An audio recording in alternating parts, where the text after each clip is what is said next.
Hello and welcome to another Q&A here on StephenVlog for the month of January 2016. And I'm very proud of myself because you guys got the last Q&A not that long ago, like a week ago.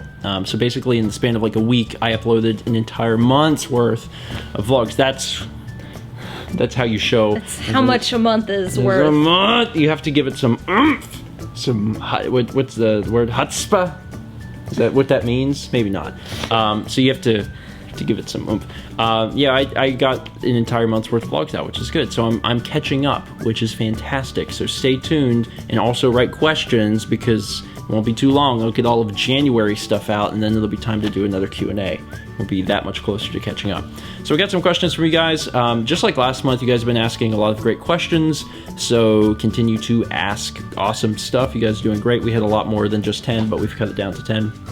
First question is from Rebel John, who asks, summer was largely responsible for the vlog getting behind and a huge source of stress.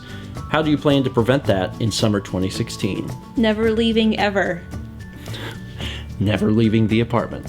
She's kind of right. Do less stuff. Go less places is what it comes down to. Because if you go back and look, in 2015, we were everywhere. It was crazy. We were doing all sorts of stuff. Arizona, California, Arizona, Greece, Turkey, Indiana. Yeah, there was a lot of stuff going on, and it all happened at once. So this year we're planning on doing less stuff. We're not going to PAX East. We've already announced that we're not going to PAX East. We have some early trips planned for summer, but they're not. It's not. First off, it's not all over the world, but then also it's like just like what, 2 maybe here in town. Yeah, one of them's here. Great trip.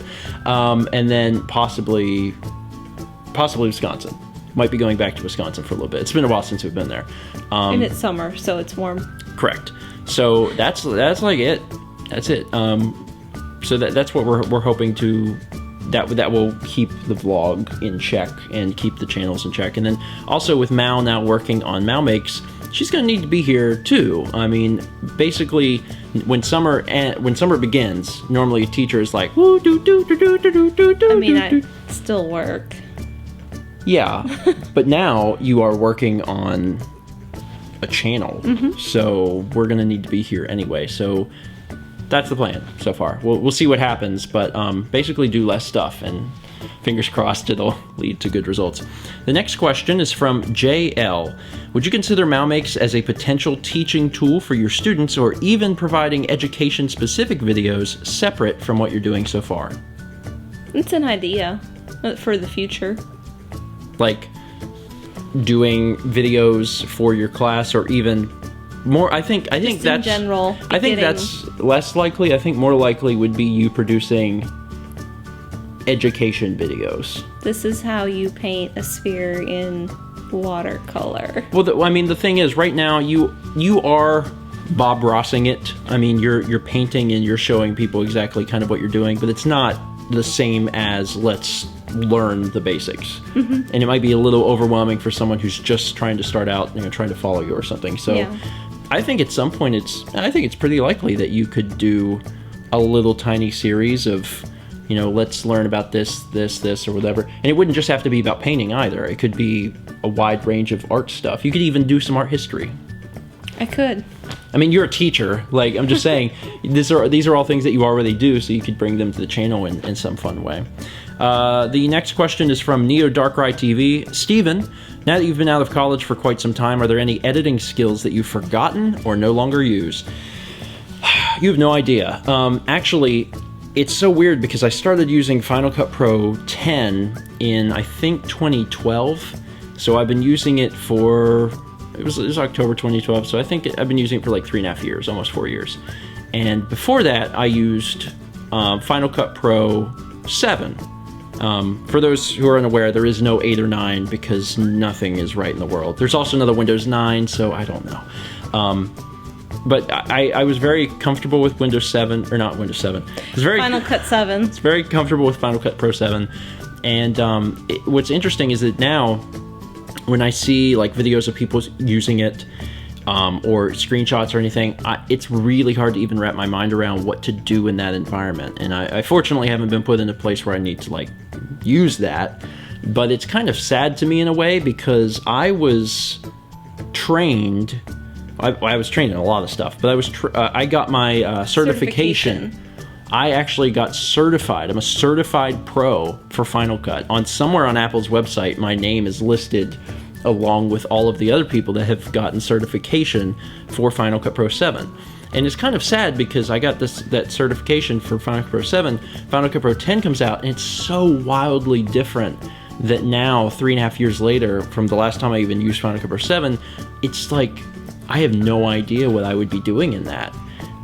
So that's kind of sad. I think it would come back to you. It probably would.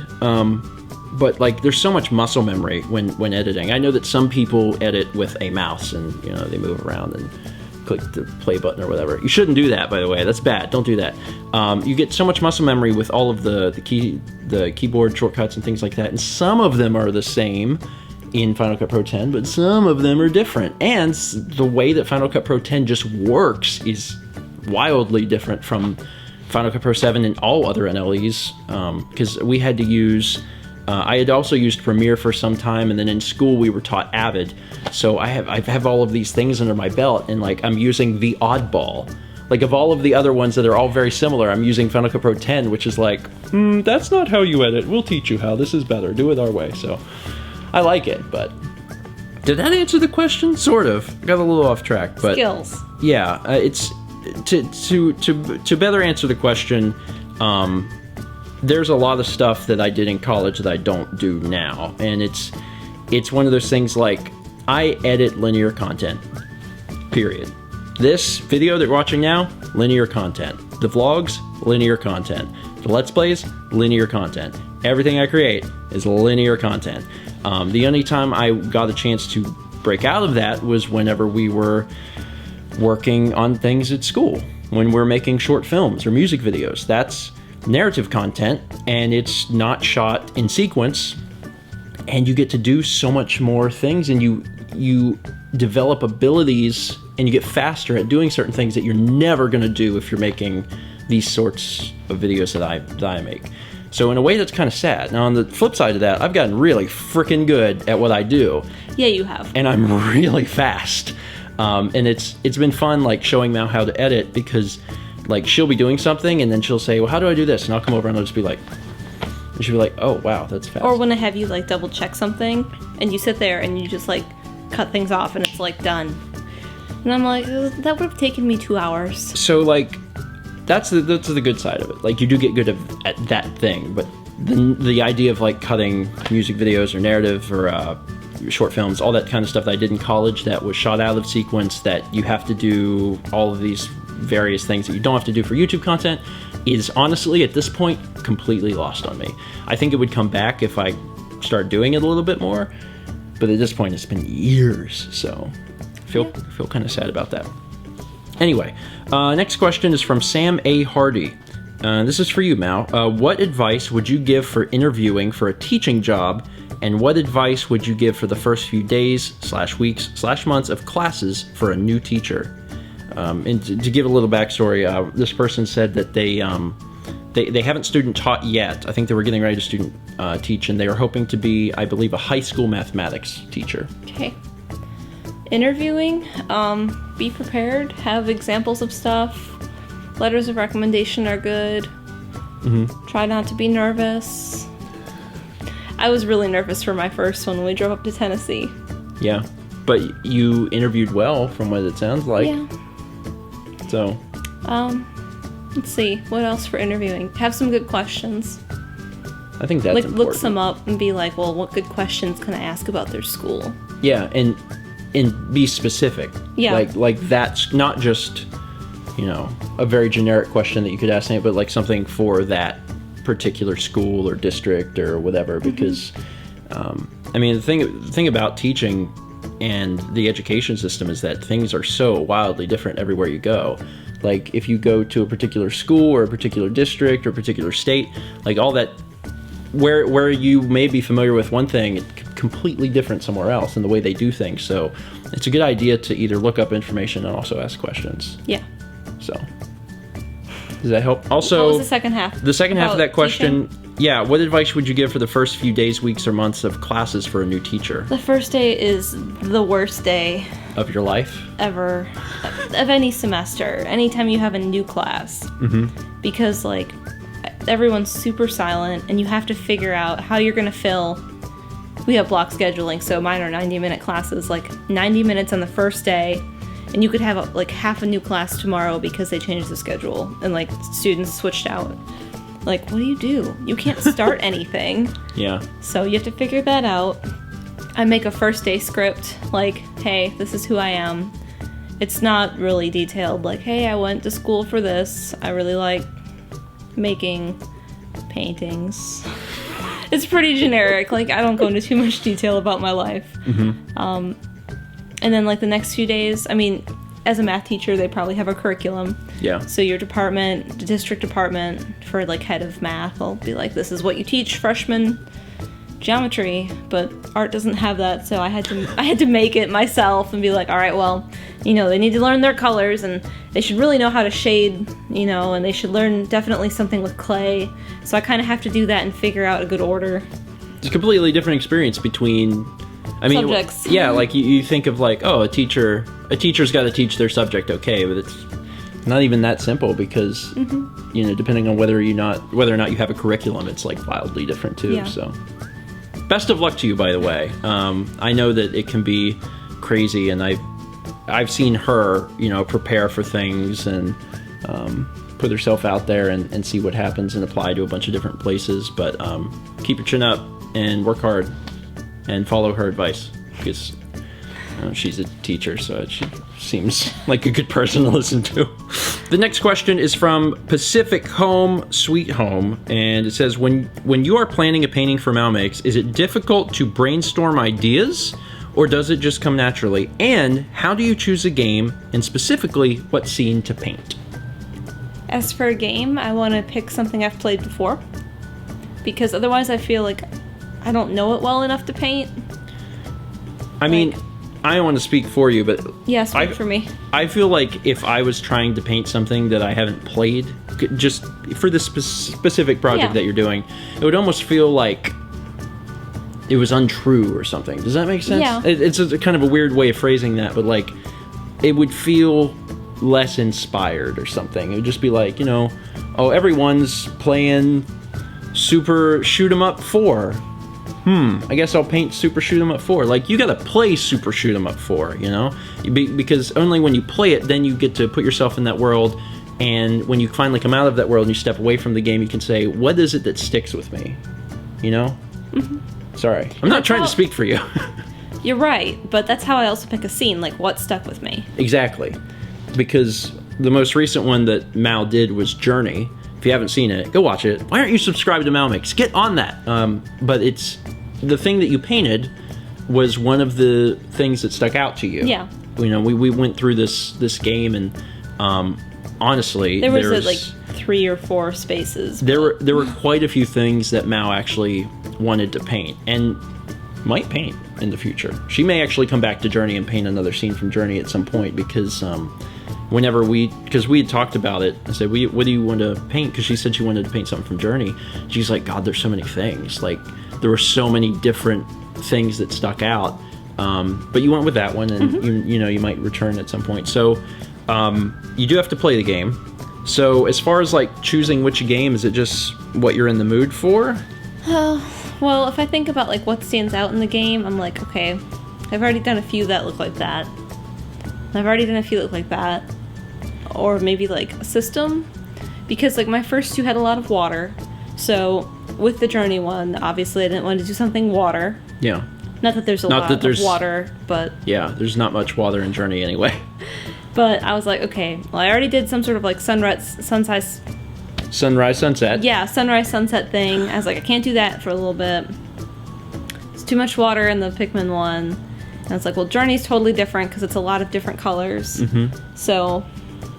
Yeah, there's variety. Yeah, I'm trying to do variety. Because some of the ideas that she's given me are very good, but like one of them is a great idea for painting, but it's like a sunset.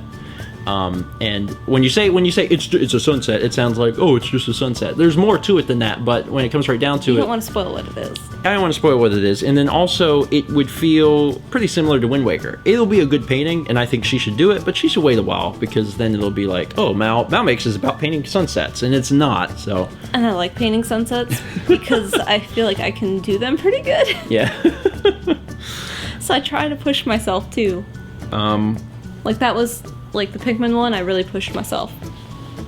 Yeah. With and the, it came with out, the water. and it came out really well.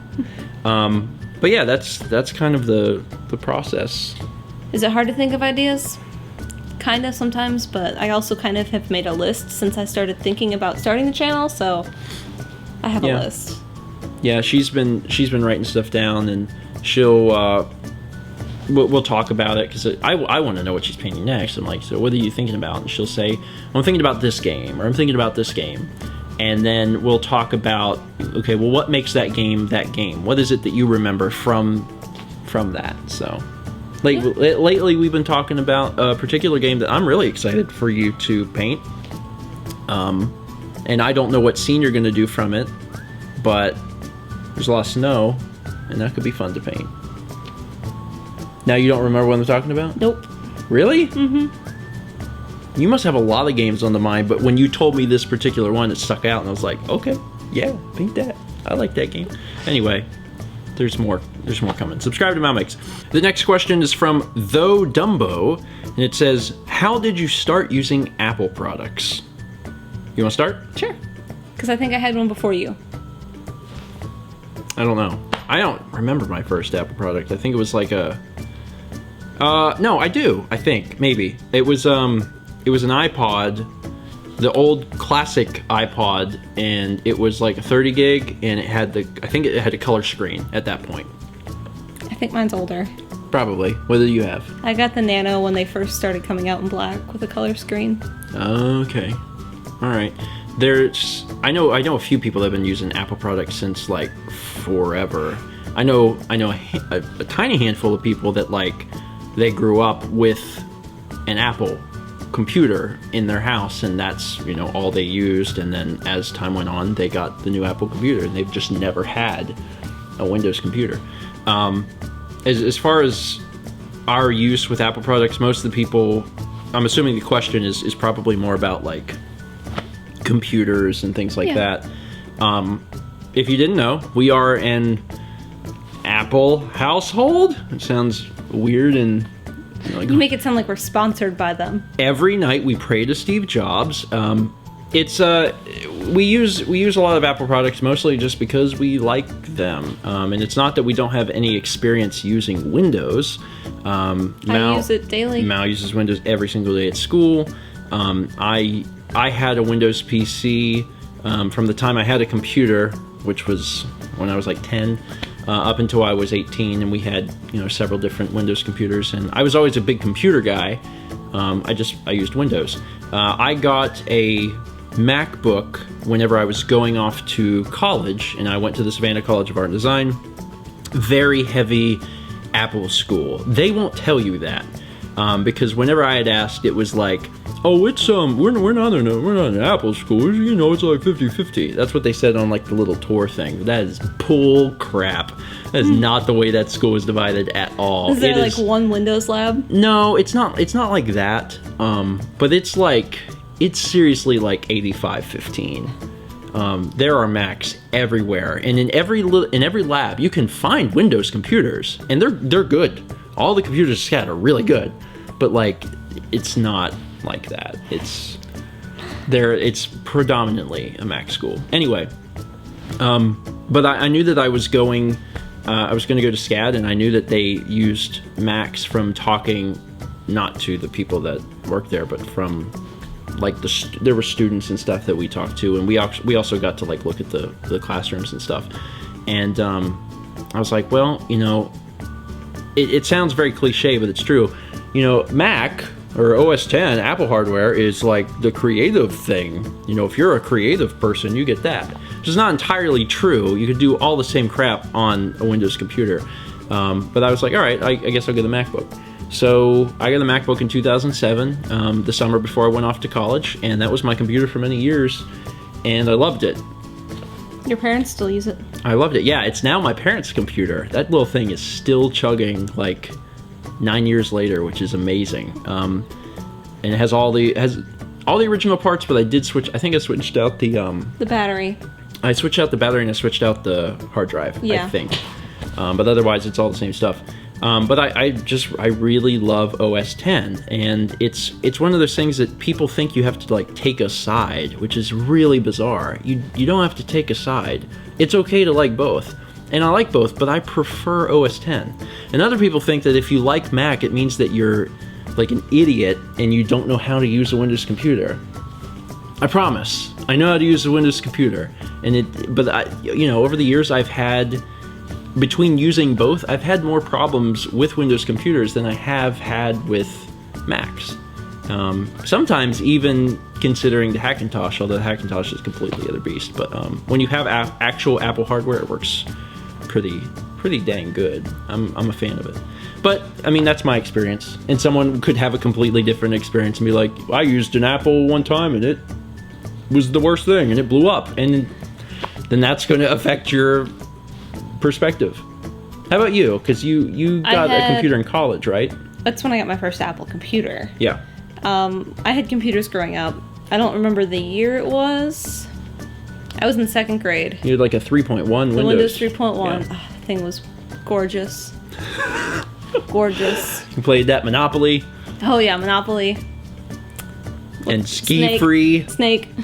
And what was the one with the mouse? The cat and the mouse, where you were the mouse and you had pushed to like the cat. You had to push you pushed the a block blocks. and it like killed the cat. Well, you trap the cat and then it turns into a cheese, and then you get to eat the cheese and you get points. Those are the best games. I like cats, and I still liked that game even though the cats died.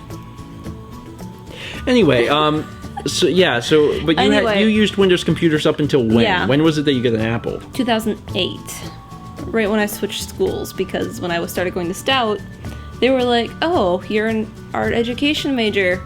Here's a MacBook Pro.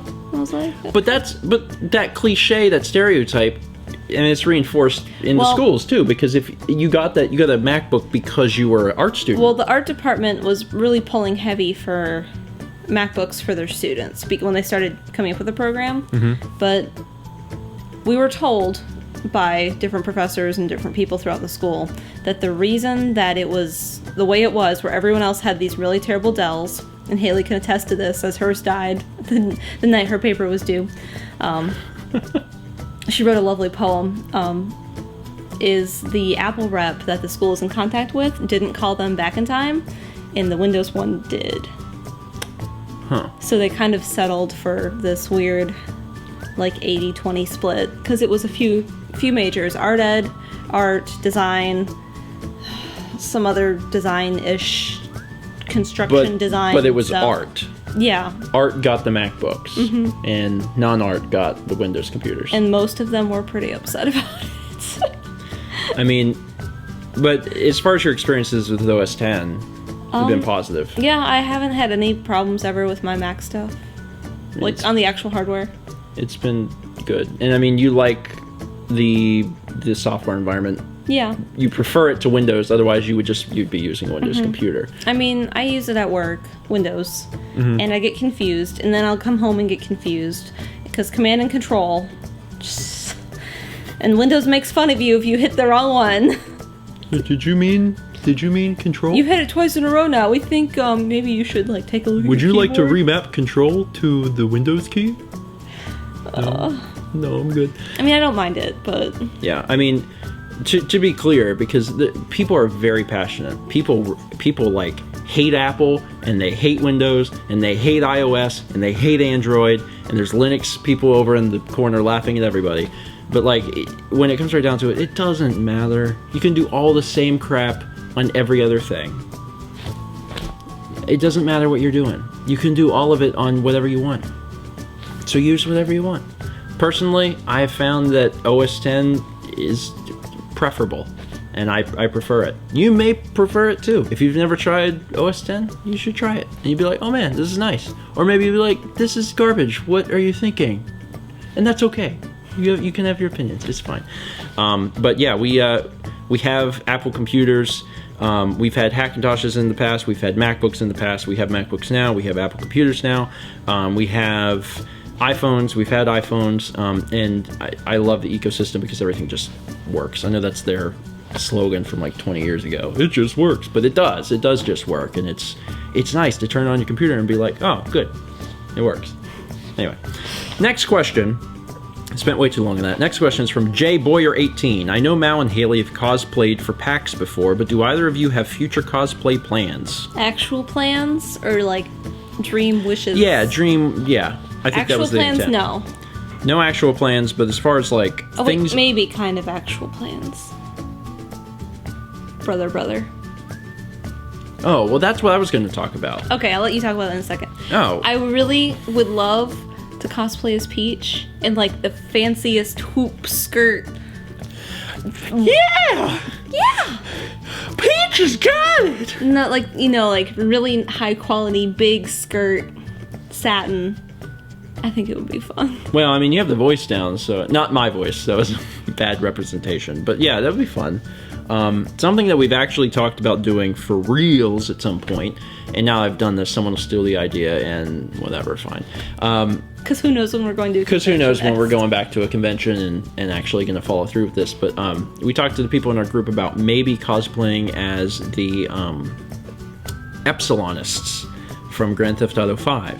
So if anyone has played that game or watched like my Let's Play of it, there are these cult members who are a parody of Scientologists, and they're called Epsilonists. And they use weird phrases. They all dress in like a light blue polo, and it has the Epsilon logo with blue jeans, and they say "Kiflon be praised" and "Hello, brother." They have all like these weird phrases. So we thought that it would be fun to dress up, like have our entire group dress up like these Epsilonists and have business cards. And have business with cards. the GTA website for... And also, there's a very specific... Music that plays. It's like... Like, when you go to the website in-game, and probably on their actual website... Yeah, it does. It plays this music, so we were thinking about taking that and, like, looping it and putting it on the phone so we could keep it in our pocket, so everywhere we walked, like, that music played. So, big spoilers if we ever actually do that. That was something that we've talked about for like a year, but we haven't actually done. Otherwise, I think... I don't want to put like a ton of effort into it, but I think it would be really fun if Dan, Taylor, Alex, and I cosplayed as Hank Hill and Friends. I want to be Hank Hill. Alex wants to be Hank Hill. I know, that's the biggest reason we haven't he would done make it. a better Dale. He would make a better Dale. He would make a better Dale. Yeah, he would. Taylor gets to be Boomhauer. Dan is Bill. Bill Daughtry. I want to be Hank Hill because I think I fit Hank Hill better. And then Alex would be Dale. I mean, we could switch, I guess, but I don't know. You guys decide, because some of you are laughing your butts off right now. You're thinking, "Oh my god," but it's hilarious. But yeah, I think it would be fun. Not put a ton of effort into it, but kind of, it'd be fun to do. Not that their outfits are difficult. Yeah, it's pretty straightforward. Hank Hill wears like a white shirt and jeans. So basically, Hank Hill is me. Anyway, I don't know if that'll ever happen, but that's something we'd like to do. Next question is from MajorKerina. Mal, the reaction to MalMakes has been extremely positive. How do you feel about the reaction? Did you expect this response to the channel and your work?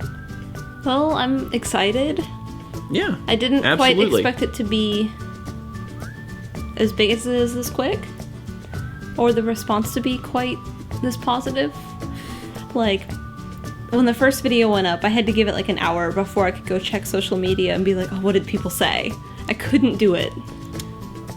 To throw some other information there, Mal's the type of person where, like, if she is going to get like this is a weird example, but like an exception or rejection letter from something, some important piece of information or an employer or something like that, Mal's the type of person that's like, oh my god, I can't open it.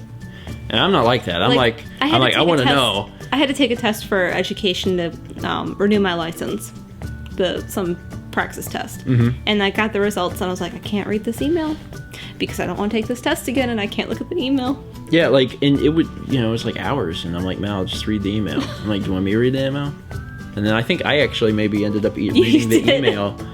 But that's the kind of person Mal is. So, like, she's putting herself out there in a very big way because, I mean, up to this point, obviously she's featured on Stephen Plays a StephenVlog, but it's kind of my thing. Like, it's our thing, sure, but I'm the one that takes care of the comments and the work and things like that. And Mal reads the comments and sometimes and also responds on both channels.